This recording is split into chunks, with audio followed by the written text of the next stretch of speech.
La práctica de la antropología forense por Douglas U. Blaker. La antropología forense representa la aplicación de nuestros conocimientos médico-legales relevantes a la sociedad contemporánea. Thomas Dite, 1843-1911, se considera el padre de la antropología forense norteamericana por sus contribuciones a las investigaciones en este campo. Helrika, 1869-1943, desempeñó un papel muy importante en la función de la antropología física general en América. H. Hilder, 1864-1928, y Charles Dorsey, 1869-1931, fueron pioneros de la antropología forense. J. Angel, 1915-1989, comenzó sus estudios de antropología forense, campo al que contribuyó sustancialmente hasta su muerte en 1986. Hilton Krogman, en 1939, con su artículo que el FBI Bulletin publicó y su obra titulada The Human Skeleton in Forensic Medicine, impresa en 1962. T.D. Stuart examinaba restos humanos para el FBI y publicó diversos escritos sobre este tema, entre ellos un estudio en colaboración con Thomas McCrane en 1957 sobre el envejecimiento en varones norteamericano y libros que dio a conocer en el año de 1970 y 1979. Para el año de 1972, 14 antropólogos físicos conformaron su sección de la Academia de América de Ciencias Forenses, American Academy of Forensic Sciences. Alcanzó 206 miembros en 1996. En 1977 se organizó un diplomado a fin de acreditar a los miembros como antropólogos forenses. Osweiler, 1995, el detector de metales, instrumento útil y de bajo costo para hallar restos humanos. Katz y Grove, 1992, Katz y Haskell, 1990, Smith, 1986, son las estimaciones más precisas que pueden obtenerse mediante la evaluación que realizan especialistas con restos óseos. Stuart, en 1979, y la presencia del tejido adiposo comúnmente indica exposición a un ambiente húmedo por al menos 3 meses. La participación de antropólogos forenses se inicia en la recuperación de evidencias. Esta se debe a uno de 2 factores. El primero, el descubrimiento inicial de un material que acaso sean restos humanos. El segundo, información suministrada por un informante o el reporte de una desaparición que indique la posible presencia de restos humanos en una zona determinada. Algunas técnicas empleadas para localizar restos humanos abarcan el muestreo topográfico, el subterráneo y la excavación. Estas investigaciones pueden incluir el examen aéreo y la fotografía, así como la búsqueda terrestre. Algunas técnicas empleadas para localizar restos humanos abarcan el muestreo topográfico, el subterráneo y la excavación. El primero se lleva a cabo para detectar rasgos en la superficie del terreno que podrían considerarse poco usuales, por lo que indicarían entierro o depósito de restos humanos. Los indicadores de la existencia de algún entierro abarcarían claros, depresiones, túmulos y crecimiento de vegetación extraña.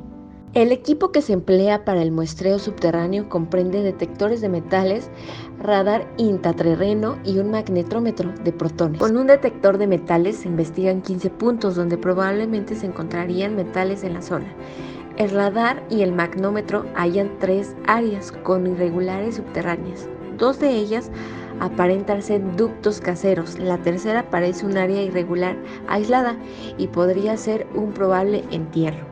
El estudio en el laboratorio empieza con la elaboración de un cuidadoso inventario de la evidencia y la determinación de posibles restos humanos. Las radiografías y el examen microscópico pueden necesitarse para distinguir entre fragmentos de hueso y otros materiales pequeños aparentemente similares. Apenas se identifican restos humanos, importa establecer la edad al instante de la muerte. La técnica de fechamiento más exacta para el estudio de esqueletos inmaduros radica en examinar el desarrollo de la dentición. Es importante primero determinar si el diente es temporal o permanente y específicamente de qué diente se trata. Otras técnicas menos precisas para determinar la edad implican la evaluación de la erupción dental, la pérdida dental, la longitud ósea, la apariencia y unión de la epífisis y demás aspectos del crecimiento de los huesos y dientes. Para los adultos, sin embargo, la estimación de edad al morir depende de otros criterios. Se encuentran disponibles muchísimas técnicas específicas,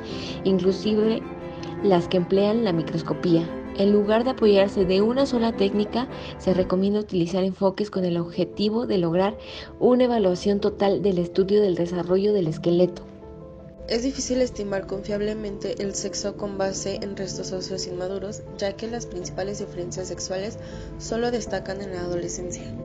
Sin embargo, algunas estimaciones son posibles a partir de indicadores morfológicos de la dentadura y los huesos, aunque usualmente estos no son de la magnitud necesaria para permitir una estimación exacta. Al madurar, las diferencias sexuales son lo suficientemente pronunciadas como para que el sexo pueda determinarse con exactitud. Varios rasgos de la pelvis, especialmente en el área púbica, presentan marcadas diferencias entre los sexos. Si la pelvis está bien conservada, el sexo puede definirse. Otros aspectos del esqueleto manifiestan también diferencias sexuales en tamaño, aunque a veces las características entre sexos se superponen. Un ejemplo es que un esqueleto de un adulto joven puede presentar poco crecimiento del mastoides, bordes supraorbitales moderados, cabezas del fémur y del húmero de 43 milímetros de diámetro y demás huesos de tamaño moderado. Esto imposibilita una estimación precisa del sexo basada solamente en el tamaño. Sin en cambio, la pelvis revela una amplia escotadura asiática, un profundo surco preauricular, una pubis ancha, así como un ángulo subpúbico amplio, un arco ventral separado de la cara sinficial y una porción media prominente de la rama isquiopúbica. Y esto pues claramente indica que se puede hablar de un esqueleto femenino. Para identificar un esqueleto humano es muy útil conocer la raza o ascendencia del sujeto. Las razas humanas presentan gran variabilidad intra- e intergrupal y no existen como unidades biológicamente específicas. En un caso forense se observan las características físicas de los huesos y dientes y se intenta predecir cuál habrá sido la ascendencia del sujeto o cómo dicha persona pudo considerarse en lo tocante a su raza dentro de su comunidad. Entre los rasgos más útiles de conocer se encuentran algunos rostros y la dentadura. En la opinión de Douglas, es importante escoger la terminología apropiada para definir la raza y poder reflejar la inexactitud de las estimaciones y las diversas definiciones de razas existentes. El método más común que los antropólogos forenses utilizan para estimar la estatura en vida es medir los huesos largos y, según las normas establecidas, se calcula la estatura mediante fórmulas definidas para cada sexo y probable ascendencia del individuo. La estatura puede calcularse con cierta precisión con base en los huesos largos completos. La estatura en vida de la persona fallecida jamás podrá conocerse con exactitud, pues gran parte de la información disponible acerca de la estatura se origina en impresiones generales procedentes de la familia y de conocidos. Cuando los antropólogos estiman el tiempo transcurrido desde la muerte del sujeto, usualmente dependen de las observaciones en torno al grado de conservación del hueso y tejidos blandos. Algunos patrones generales pueden reconocerse, pero la variabilidad del proceso de descomposición puede ser profunda. Los factores que influyen pueden ser el tamaño y la constitución del individuo, el tratamiento post-mortem del cuerpo, la cantidad de ropa u otro material protector presente, el acceso a animales, la profundidad del entierro, el ambiente en general y la época del año en que ocurrió la muerte. Además, en los entierros importa la composición del suelo, su acidez, la presencia de agua subterránea y otros factores. Existen otras técnicas para analizar restos osificados y muy descompuestos. Estimaciones más precisas pueden obtenerse mediante la evaluación que realizan los especialistas de restos de insectos y de vegetación asociada a esqueletos. El grado de conservación de los huesos y los tejidos blandos sugieren al antropólogo forense que posiblemente el individuo murió entre los 2 y los 6 meses previos al descubrimiento.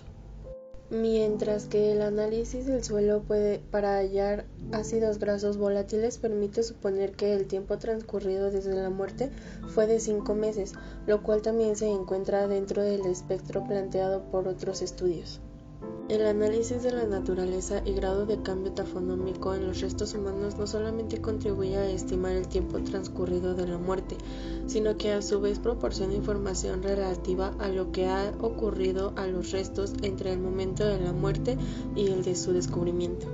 La presencia de tejido adiposo comúnmente indica exposición a un ambiente húmedo por al menos 3 meses. El blanqueo asimétrico de los huesos puede revelar su posición previa a su descubrimiento y exposición al sol. Los insectos, las telarañas, las conchas, la tierra, la vegetación y, en potencia, muchos otros materiales adheridos a los huesos pueden informar acerca del ambiente al cual los restos estuvieron expuestos. Usualmente dicha información corresponde a la ubicación de los restos. En conclusión, un estudio tafonómico detallado podría revelar el proceso histórico post-mortem de los restos. Las características de dientes rotos, el instrumental quirúrgico y enfermedades graves indican la existencia de dichos registros médicos y dentales.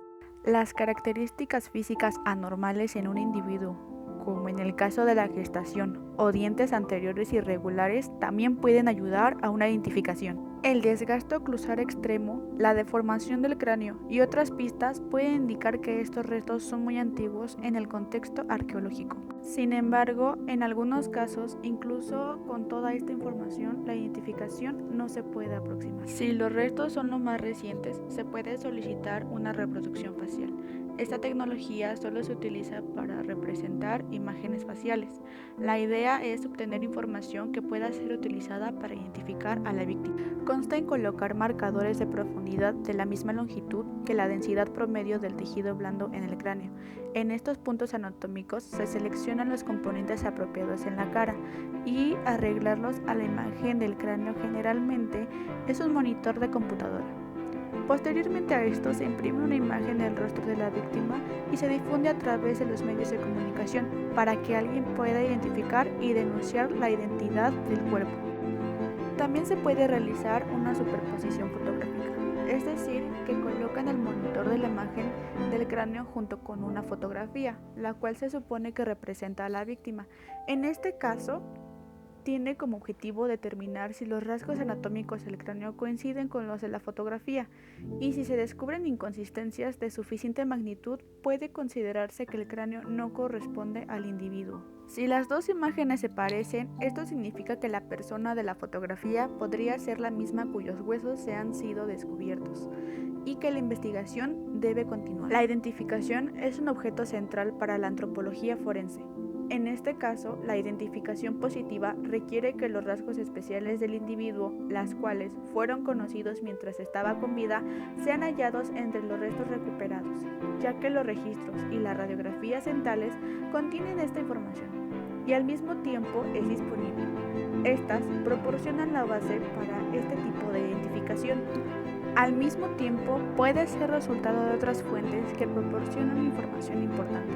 En estos casos, las radiografías de otras partes del cuerpo pueden revelar detalles esqueléticos útiles para identificar siempre y cuando estos aparezcan con la suficiente claridad y tengan rasgos especiales. Del mismo modo, las formas de los huesos y sus componentes, tanto internos como externos, ofrecen información especial siempre que se tome en cuenta que el proceso de remodelación puede alterar con el tiempo la apariencia de los huesos. U. Blaker en 1984 realizó radiografías ante-mortem con la finalidad de realizar identificaciones positivas del seno frontal y en 1990 detalló el cráneo, la escápula, los huesos del área del hombro, la columna vertebral y los huesos de la rodilla. Tomemos un ejemplo teórico de cómo puede realizarse una identificación positiva. Un joven adulto de origen europeo de aproximadamente 1.75 metros de estatura y con un mentón prominente desapareció. La revisión de los archivos de personas desaparecidas muestran que reportan 10 individuos desaparecidos en el área durante el mismo lapso, que también comparten las mismas características. Solo 4 de ellos tenían mentón prominente. Se obtuvieron las fotografías de estos 4 sujetos, mismas que fueron comparadas con el cráneo empleando la técnica de sobreposición fotográfica. Ninguna de las fotos concordaba con los restos, así que se descartó que alguna correspondiera a la víctima. A fin de continuar con la investigación, las autoridades requirieron una reproducción facial, basándose en el cráneo. El antropólogo forense y un artista elaboraron una imagen del rostro que fue divulgada por televisión. Días más tarde, un hombre llamó a la policía para revisar el retrato, que se asemejaba mucho a su primo. Muerte violenta. El segundo objetivo principal de la antropología forense es estimar la existencia de actos criminales. Usualmente las evidencias de estos actos se presentan con otros traumatismos, como por ejemplo golpes con patrones y fracturas que revelan las características y el instrumento utilizado. También traumatismos con objetos punzocortantes o heridas de bala. La misión principal de un antropólogo es hallar la evidencia y describirla adecuadamente y distinguir las anomalías generadas por el propio desarrollo físico del sujeto, lo mismo que el traumatismo ante-mortem y los cambios tafonómicos post-mortem, que parecerían similares, debido a su conocimiento detallado de la anatomía esquelética y su coincidencia de lo que ocurre en el hueso a cabo de la muerte por immortem. Si las alteraciones muestran evidencias de sanación, se les denomina antemortem y generalmente sucede durante la vida del sujeto mucho antes de su muerte. Por lo que han sido sanadas, es importante distinguir alteraciones de esta clase, ya que el esqueleto puede mostrar traumatismos antemortem y anomalías del desarrollo semejantes a las producidas por el traumatismo postmortem, ocurrido antes de la recuperación de la osamenta. Este video fue realizado por las estudiantes Galicia Tania Michelle, Martínez Ramírez Ailén, Olaya Becerril Carla, Pérez Mata Alejandra del Carmen, Ramírez Galicia María Paula, del grupo 5A matutino, de la carrera Criminología, Criminalística y Asuntos Periciales en el Colegio Libre de Estudios Universitarios, para la materia de Antropología Forense, impartida por la maestra Aradit Miranda Mendoza. Esperemos que les guste nuestro video y le den like y se suscriban al canal.